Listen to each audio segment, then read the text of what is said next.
আমি আনন্দমার্গের দীক্ষা নেওয়া, তো তাই জন্য আমি একটু নিরামিষ রান্নাটা খেতে ভালোবাসি। তাই বন্ধুরা কারা কে কমেন্ট করেন জানি না, একটু শেয়ার করুন আর আমার সাথে থাকুন।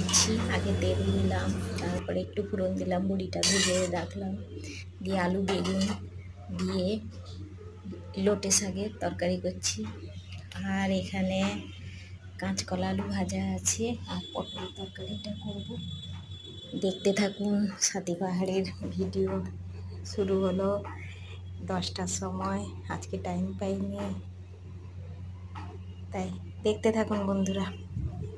কাল যে দীঘা গেছিলাম, মাথায় তো বালিশ দিতে পারি না, তাই এই জিনিসটা এনেছি। দেখুন কেমন হয়েছে। ঢাকনা পরিয়ে দিবে, দিলে হালকা, কেন পন্ডাইটিস আছে, মাথায় বালিশ দেওয়া যায় না। কেমন লাগছে?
রান্না করছি, দেখতে থাকুন বন্ধুরা।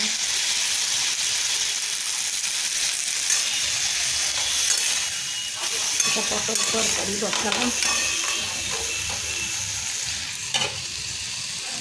পটল তরকারিটা করছি, কষে নিলাম, এবার জল দেব।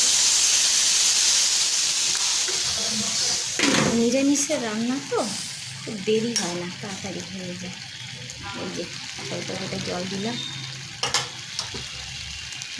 আর এটা শাকের তরকারি হচ্ছে। দেখতে থাকুন বন্ধুরা। সাথী পাহাড়ির রান্নাঘর যা সকাল থেকে হয় ভিডিও ছাড়ে, তাই একটু কমেন্ট করবেন, শেয়ার করবেন বন্ধুরা। আমার পাশে থাকুন, আপনাদের পাশেও আমি আছি। নমস্কার। আমার ভিডিও চালু হলো, এরপরে সারাদিন যা হবে দেব। নমস্কার।